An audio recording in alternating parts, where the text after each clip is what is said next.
Mieux vaut subir l'injustice que de la commettre. Mesdames et messieurs, voici votre édition du journal. Au sommaire, chaque 5 décembre de l'année, l'humanité célèbre la journée internationale de l'arbre en ville de Bunia. Cette date n'est pas passée inaperçue. Une conférence était organisée par Gérald en collaboration avec le Bureau provincial de l'environnement. Nous en parlerons dans cette édition. La situation sécuritaire demeure très préoccupante sur l'ensemble du secteur de Walendopiti en territoire de Djougou.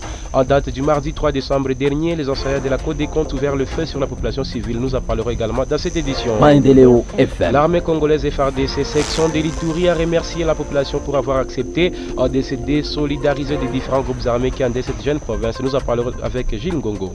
Mesdames et messieurs, c'est tout pour les titres. Judical exaucé sur la mise en œuvre de la prise de son. Bienvenue à toutes et à tous. Ce journal vous est présenté par Joseph Lamboli. Commençons par ceci. Chaque 5 décembre de l'année, l'humanité célèbre la journée internationale de l'arbre. En ville de Bunia, cette date n'est pas passée inaperçue. Une conférence était organisée par Gérald, une structure de jeunes en collaboration avec le Bureau provincial de l'environnement, dans la salle du Bureau du Programme des Nations Unies pour le développement puni d'un sigle, sous le thème, je cite, Arbre, le salut de notre planète, plantons-le et gardons-le dans nos milieux de vivants de citation. Tchombe Ngalori, Faustin, chef du bureau de reboisement au sein de la coordination provinciale de l'environnement en Ituri, a souligné l'importance des arbres et le choix du thème national pour cette activité. C'était au sortir de la dite conférence. Suivez-les dans ces propos recueillis par votre radio. Au niveau national, le thème c'est l'arbre, le salut de notre planète, plantons-les et gardons-les dans nos milieux de vie. C'est très pertinent parce que vous savez, la situation dans laquelle nous sommes aujourd'hui nous demande assez qu'on puisse planter les arbres. D'abord, on a un problème de réchauffement climatique que nous attend un peu partout dans le monde, y compris l'Ituri n'est pas épargné. Ces choix au niveau national correspondent mieux à la réalité des terrains, à la réalité de notre pays du Congo, parce que partout vous suivrez qu'il y a débordement de l'eau, des lacs, bouleversement des montagnes qui ont tué les gens et consorts. Donc la situation depuis un problème très sérieux aussi des déchets qui toujours montre l'effet du réchauffement climatique. Raison pour laquelle le choix de ces thèmes. Oui, au niveau provincial ici, il y a plusieurs activités qui se sont organisées. D'abord, c'est avec Gérald, les jeunes engagés pour les réalisations des objectifs de développement durable. Il y a aussi CAFOD, une ONG qui travaille avec Caritas, et aussi ils ont organisé un lancement d'activités de reboisement en ville de Bunia. Les gens coupent les arbres, ils ne reboisent pas. Donc, nous avons un sérieux problème maintenant des problèmes de soleil. Nous avons aussi les problèmes d'érosion. Nous avons aussi le problème de l'énergie des vents. Alors, ce sont des problèmes très sérieux qui bousculent la ville de Bunia. Dans la nature, l'arbre fait un grand travail, la photosynthèse. Et c'est grâce à la photosynthèse que nous avons l'oxygène et nous avons le carbone. Donc, c'est cette photosynthèse qui nous donne l'oxygène que nous respirons aussi aujourd'hui. Et ça, c'est grâce à l'arbre. Si on n'a pas d'arbre, on n'a pas de vie. Et deuxième chose, pour tout ce que j'ai dit ici, il faut nécessairement des arbres. Parce que l'arbre atténue l'énergie du soleil. L'arbre donne aussi beaucoup d'importance par rapport à l'érosion, par rapport à tout ce que nous avons besoin ici, l'art, la construction et consorts. À la population de la ville de Bunia, tout ce que nous allons demander à la ville de Bunia, c'est de s'investir dans la plantation d'arbres. Par ailleurs, une plantation symbolique d'arbres a clôturé cette grande activité au niveau de l'école primaire Epoville, où quelques plantures ont été remises aux enseignants et élèves et appris par cette conférence. Gabriel Anidaoui, coordonnateur provincial de Gérald, a de sa part souligné l'importance de l'arbre dans la vie d'un être humain et a également donné l'objectif de cette conférence. Suivez monsieur Gabriel. L'objectif c'était de passer le message dans certaines écoles secondaires et primaires de la ville de Bunia. C'est pourquoi, comme vous voyez ici, nous avions sensibilisé une dizaine d'écoles primaires et secondaires de la ville de Bunia, dont les enseignants et quelques élèves finalistes étaient venus prendre part à cette activité. L'objectif a été atteint parce qu'on a vu toutes les écoles sensibilisées représentées ici. Le message que nous avions voulu passer ces jours, c'était sur d'abord faire comprendre à nos participants l'initiative Gérald dans la province de l'Ituri. Également, nous avions essayé de sensibiliser nos participants sur les objectifs de développement durable, aussi l'importance de l'arbre, et comme je l'ai dit au début, constitue, je dirais, une fondation pour la vie d'un humain. Tout ce que nous sommes en train de respirer aujourd'hui, par exemple, oxygène, et ça vient des arbres qui ont des chlorophylles verts. Et enfin, quelques participants à cette conférence n'ont pas manqué d'exprimer leur sentiment de joie après être sensibilisés sur l'importance de l'arbre dans l'environnement. Suivez-les dans ces Vox Pop. Je m'appelle Kingombe Hassan Bin. Je viens de l'école des complexes scolaires Les Aigles Didi. Aujourd'hui, ce que je connais, chaque année, le 5 décembre, c'est les journées de l'arbre. On ne peut pas couper l'arbre parce que c'est ça qui nous aide à bien respirer. Ça nous donne l'oxygène. Je m'appelle Alima Deza. Les Aigles Didi. On a la question pour la journée d'aujourd'hui. Je vais dire qu'on ne puisse pas commencer à brûler les arbres pêle-mêle parce que ça abîme l'environnement. Moi, c'est Maviaki Divine de l'Université Shalom de Bunia, faculté des sciences environnementaliste. On célèbre les journées mondiales de l'arbre. Comme défi, je peux dire que d'abord, la population coupe les arbres et puis ne plante pas. C'est pas quelque chose de bien. On doit couper et puis planter parce que ça nous donne. Donc, l'arbre a une importance très nécessaire dans notre vie. Si on coupe l'arbre, donc on perd notre vie. L'avantage de l'arbre, d'abord, c'est l'arbre est important dans la réaction des photosynthèses, atteindre l'effet du climat sur la Terre et je peux dire aussi briser les rayons solaires. En fait, moi, je réponds au nom de Sarah Kobsing. Je suis étudiante à l'Université Shalom de Bunia. Je fais l'environnement. Pour la journée du 5 décembre, c'est la journée de l'arbre, mondial de l'arbre en fait. Comme l'avantage, il y a vraiment beaucoup d'avantages. Ce que je peux donner, et on doit planter beaucoup d'arbres parce que l'arbre d'abord préserve la vie du sol. Les arbres fournissent beaucoup de produits, par exemple les médicaments, les bois, les fruits, et ainsi de suite. Comme message, je peux donner à la population, c'est de planter des arbres en abondance. J'ai l'ai annoncé au sommaire, mesdames et messieurs, la situation sécuritaire demeure très préoccupante sur l'ensemble du secteur de Walendu-Piti, en territoire de Djougou. En date du mardi 3 décembre dernier, les assaillants de la Codeco ont ouvert le feu sur la population civile qui était à plein meeting organisé par le chef du secteur de Walendu-Piti.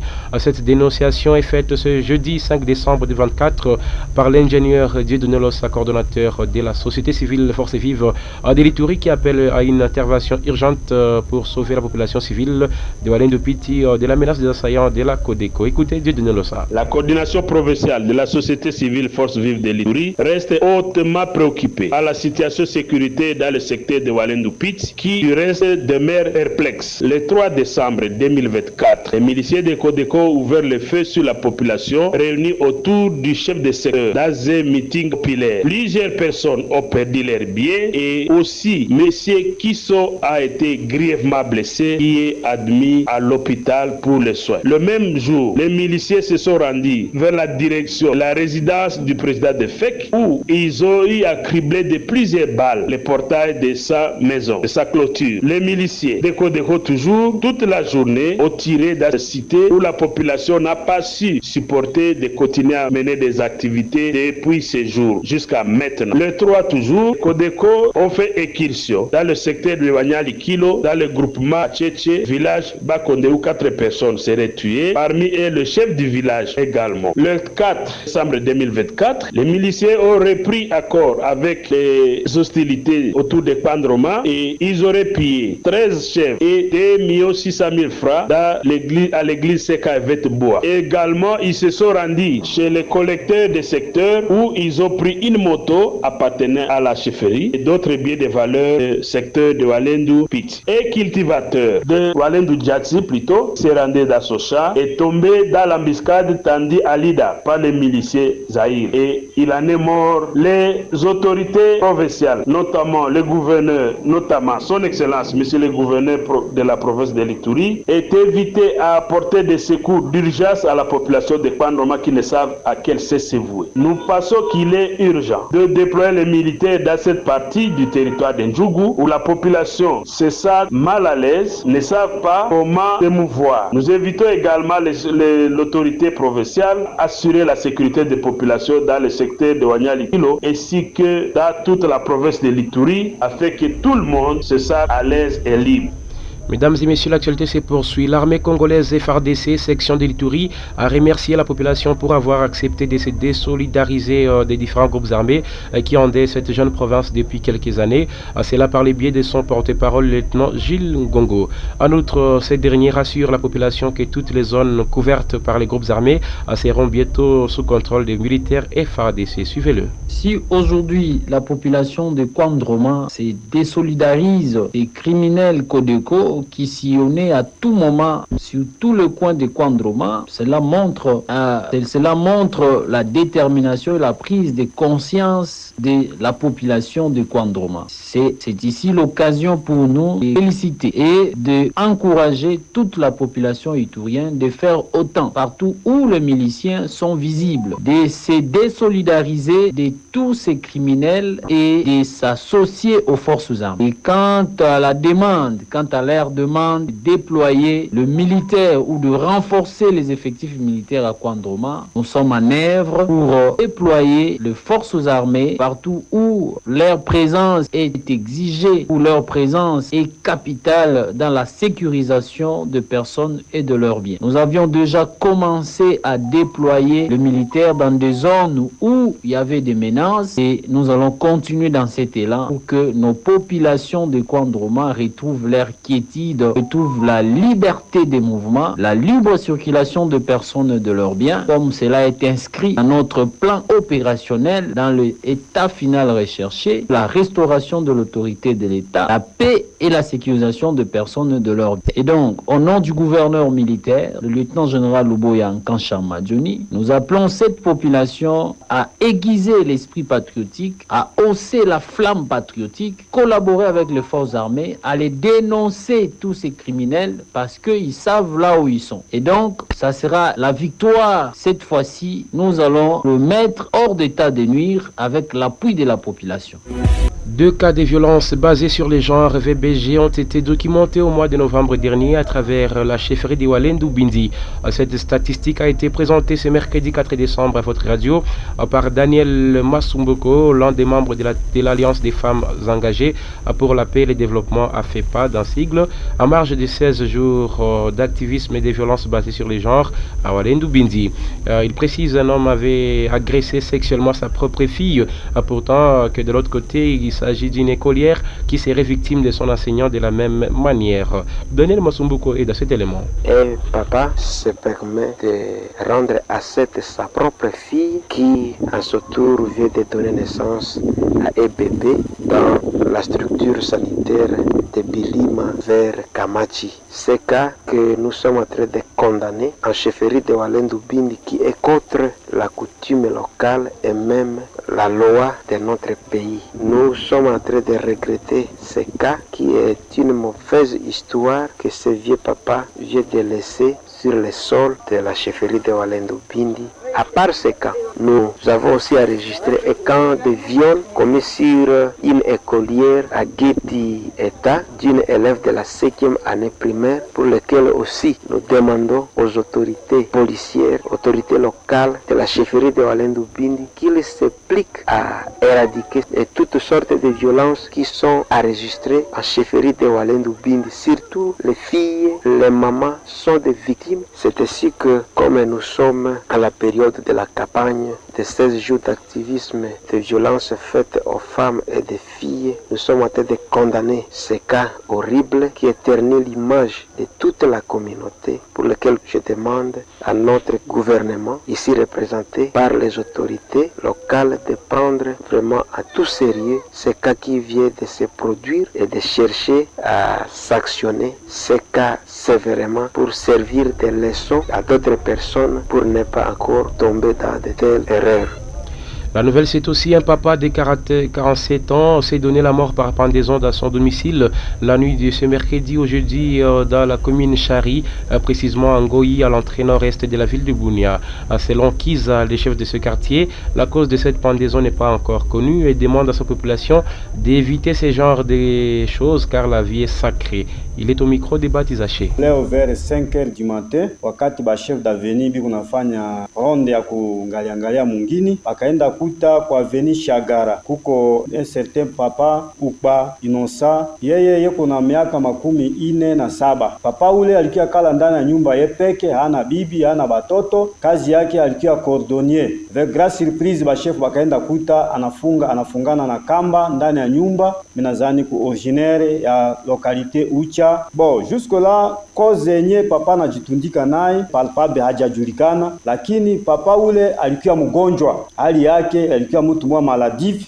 Hatuyui kama swate namna yeli kuya mtu eti kala epeke ndani ya nyumba, shetani na vala na kwa mwisho anajitundika. Kenye mitaomba na population ya general ya quartier Ngoi, kujitundika haiko hali mzuri. Iko kuleta kwanza balao kumungini. Juu mtu inaomba mtu Mungu njoo kukamate officiellement, hapana wenjo kujitundika. Kama uko na probleme tafuta watu wakalishe weye wayue kama nini njoo kunafanya nini kenye kunapitika na weye. Na tutaomba kwa watu wote, mtu pana kuwaka bila jamala, benye kuna kala bao peke ndani ya nyumba, hauna bibi, hauna bwana, mewe natumiziaka pombe mingi. De grâce batu moderele bapime kuona hali yenye nafanyikana leo inaleta sie oga juu iku maneno kabambi nafanyikana. Mtu papa moderele kwenda jitundika iku mtu menye tulikiaka na lazima yake sana, yuko nasaidia watoto hata papa kubaveni kushona baviato yabo. À l'occasion, cette autorité a interpellé sa population à la vigilance, surtout les jeunes et les chefs pendant cette période qui préparent la fête. Il revient encore une fois de plus. Tuko deja wakati ya fete, tunakaribia wakati ya Christmas na wakati ya mwaka mpya. Kila population ya quartier Ngoi afungule macho, tukie vigila kuona nani nakuya na natoka wapi na iko nani na nafika fanya nini. Na kama kasi spe iko mbio alerte chef d'avenue na chef d'avenue ona alerte quartier na quartier na alerte service, batu yote banafika juu ya kuleta secours. Na nitaomba na population yote ya quartier Ngoi ya general, kila population kwake kunyumba anunue ngonga, kila mtu anunue ngonga kama kuna batu kunasikia mimi. Mimi napenda ukarabati ya mungini, yani salongo. Chaque vendredi iku siku ya salongo kwa kila quartier na kila avenue. Mchafu ya mungini hatupendi. Kuko benye kuna jenga ba nyumba, bana kuna mwanga, ba majiwe, ba mchanga kubalabala. Nilileta na babo in semaine, nikisema mushu yake kusiku ya 6, majiwe, mchanga yote nye na mwangiwa kubalabala ya leta itoke. Mimi naomba na babayere yote benye kuna nyumba ya location ku quartier Ngoi, ikiwe maison d'habitation, ikiwe maison de commerce, mbele kufungula mulango na mutu ile, fikisha mutu karibu wa chef d'avenue. Identification ikiwe lazima sana, kila chef d'avenue ayue kusema mutu fulani nafika kwa avenue fulani, iko locataire ya fulani na bayere yake ku fulani. Na kila bayere akuye na kaye yake ya enregistrement ya balocataire yake karibu wa chef d'avenue, kwa muhimu zaidi. Mesdames et messieurs, à présent, dirigeons-nous en territoire de Mahagi. La continuité des activités de prospection parcellaire en chefferie de Warpalara, initialement prévue pour ce mercredi 4 décembre, la clôture de l'activité. Aussitôt, les étudiants de l'ISTEM Mahagi et superviseurs sont directement rappelés à l'institution en vue du démarrage direct du programme de l'année académique pour ce jeudi 5 décembre.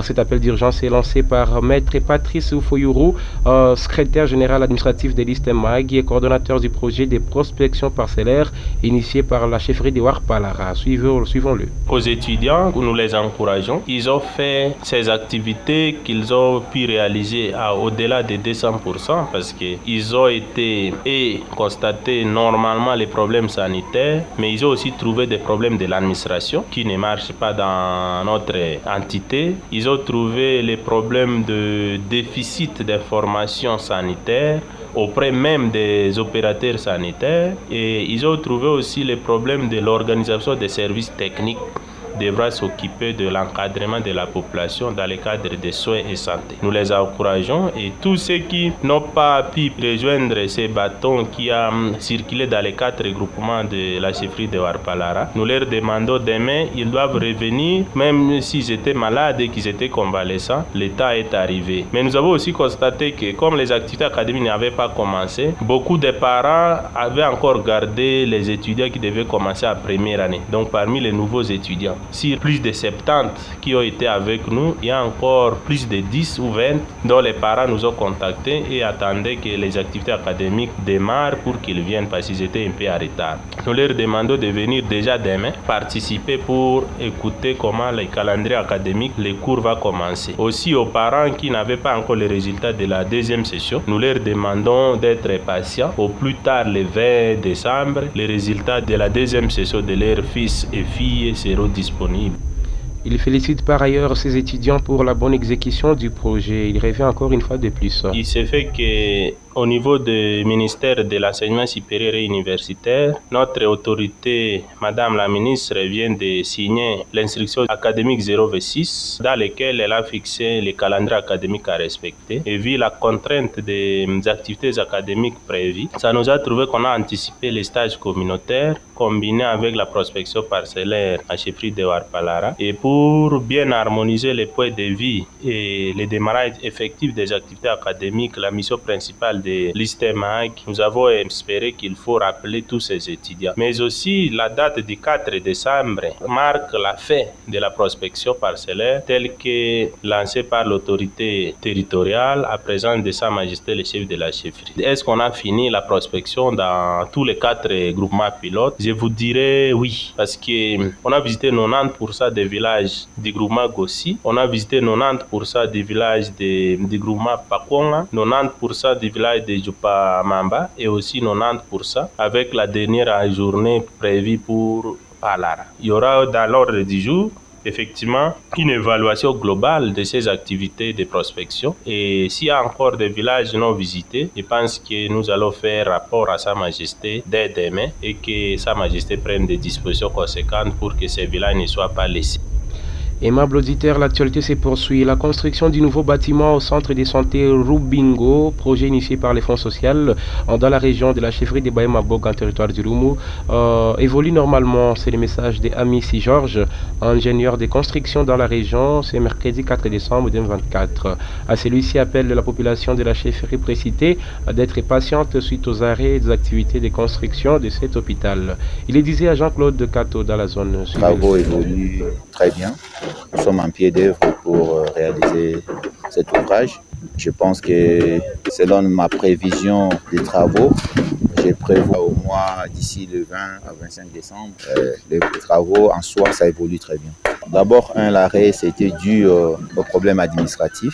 Vous savez, nous, on a un système très long par rapport aux bailleurs de fonds qui financent. Tout ça, ça a pris un peu du temps. C'est la raison pour laquelle vous avez vu cet arrêt. Et sur le plan administratif aussi, ça nous pose aussi un peu de problème, mais déjà, les problèmes ont été résolus. On n'a plus beaucoup de dispositions pour que les travaux ne puissent plus s'arrêter cette fois-ci, pour qu'on aille jusqu'au bout de ces travaux, que la population des Boga, des chefferies, du groupement Rubingo puisse avoir leur infrastructure sanitaire adéquate. Tous les habitants du groupement Rubingo puissent soutenir ce projet, puissent aimer cet avantage qu'on leur a donné d'avoir cette infrastructure.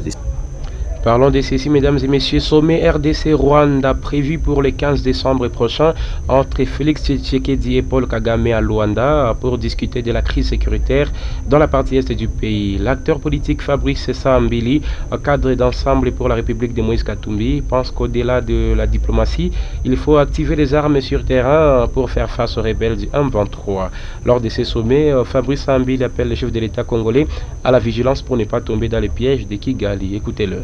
Il est vrai que la rencontre prévue entre le président Félix Tshisekedi et son homologue rwandais, M. Paul Kagame, sous la médiation du président angolais, M. Joao Lorenzo, c'est une rencontre à capitaliser, vu même les contextes sécuritaires dans la partie est de notre pays, victime d'un cycle infernal depuis maintenant plus d'une décennie. Ce contexte-là exige bien sûr des discussions, mais au-delà des discussions, nous pensons qu'il faut aussi activer les armes, parce que nous soulevons ce point-là, parce que souvent, à chaque fois qu'il y a rencontre à Luanda, parce qu'il faut bien se préciser, et ça ne sera pas la première rencontre. Ils se sont encore rencontrés une fois à Luanda, mais le vocabulaire cessez-le-feu n'a jamais manqué toujours dans des conclusions qui sanctionnent leurs différentes rencontres. Or, malheureusement, le cessez-le-feu qui n'a jamais été respecté toujours par les belligérants à chaque fois qu'il est décrété entre les deux pays. Donc nous pensons qu'au-delà de la diplomatie, il faut aussi activer les armes, c'est-à-dire appliquer les principes de talk and fight, c'est-à-dire au même moment qu'on est en train de discuter, au même moment sur terrain, qu'on soit en train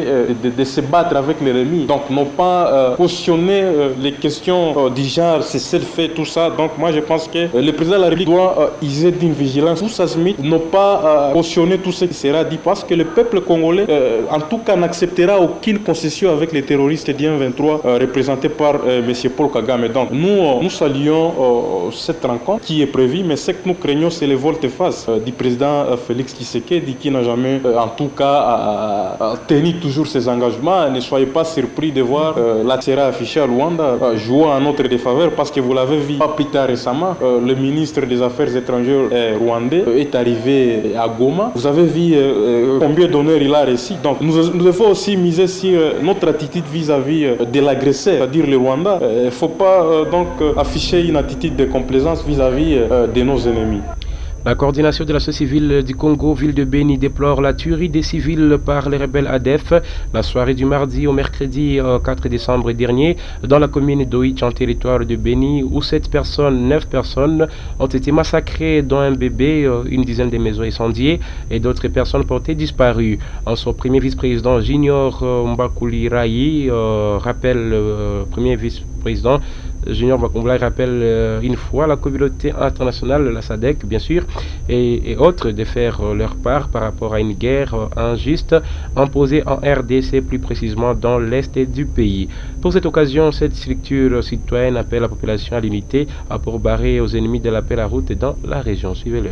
Nous sommes en train de parler avec de larmes aux yeux parce que le soir, mardi 3 décembre 2024, au niveau de Tenambo, il y avait encore une nouvelle attaque de Zadef Nalou où nous avions perdu jusque-là corps qui se trouve au niveau de la morgue de l'hôpital général d'Oïcha, 9 corps dont un bébé et des dizaines de maisons brûlées ou incendiées. Nous avions voulu ici rappeler que c'est presque 2 jours que ces mêmes bandits ou les ADF Nalou ont fait encore incursion à Totolito, au PK20 sur la route Mbao et Kamango, où nous avions perdu environ 14 civils. Nous avions suivi avec attention le porte-parole des opérations Sokola 1 qui nous avait appelé d'être vigilante. Nous avions voulu ici demander à la population d'enlever aussi la peur parce que ces ADF que nous écoutons, ils sont des hommes et des femmes comme nous. Donc nous devons enlever la peur et il n'y a personne qui peut sauver notre contrée si nous-mêmes nous ne collaborons pas avec le service de sécurité. Comme ça que j'avais voulu ici appeler la population de multiplier la collaboration avec les services de sécurité. Une fois il y a des suspects, de dénoncer en temps réel. Pour chuter, mesdames et messieurs, les conseils communal de la jeunesse de Bungoulou salue le travail abattu par la PNC Beni en arrêtant 3 présumés bandits dans les quartiers résidentiels ce mercredi 4 décembre 2024. Simon Duciel-Omari, premier vice-président de cette structure juvénile, demande à la population de Bungoulou de demeurer toujours vigilante et de dénoncer tout mouvement suspect aux autorités compétentes. À cette occasion, il appelle les jeunes de se désolidariser de tout mouvement suspect qui opère dans la commune Bungoulou. Écoutez-le. Après l'arrestation de ces 3 bandits par la police nationale congolaise, de notre côté en tant que conseil communal de la jeunesse de Bungoulou, nous saluons le travail et la bravoure de notre police. Parce que sans son intervention, ces bandits devraient insécuriser notre commune. Alors, c'est une très belle occasion pour nous, conseil des jeunes, d'appeler la population en général et les jeunes en particulier de demeurer toujours vigilants. Les bandits, ils ne dorment pas, ils cherchent toujours les mécanismes pour nous insécuriser. Et alors, c'est à nous aussi de demeurer vigilants et de dénoncer tout mouvement suspect aux autorités compétentes. Et c'est une très belle aussi occasion de demander aux jeunes de se désolidariser de tout mouvement suspect, de tout mouvement de gangsters qui circulent dans notre commune. Nous encourageons encore une fois la PNC à multiplier les efforts pour que les cas qui s'est enregistrés aujourd'hui dans les quartiers résidentiels, que le même cas ne puisse pas s'enregistrer dans un autre quartier de notre commune. Le CCJ Bungoulou demande à la justice de bien faire son travail. Chers auditeurs, c'est par là que nous sommes venus à la fin de cette édition du journal. Et nous disons merci à toute l'équipe de la rédaction centrale de la radio communautaire Mandelo Bunia, chapeautée par Jospin Wajorkim sous la direction de Biamou Kachelewa. La mise en onde était assurée par Judika Exaucé et la présentation de Joseph Lambouli. Mesdames et messieurs, suivez-nous sur TikTok Mandelo Bunia Info, mais également sur YouTube Mandelo Bunia TV. D'ici là, bonne suite des programmes sur la radio communautaire Mandelo Bunia. À la prochaine.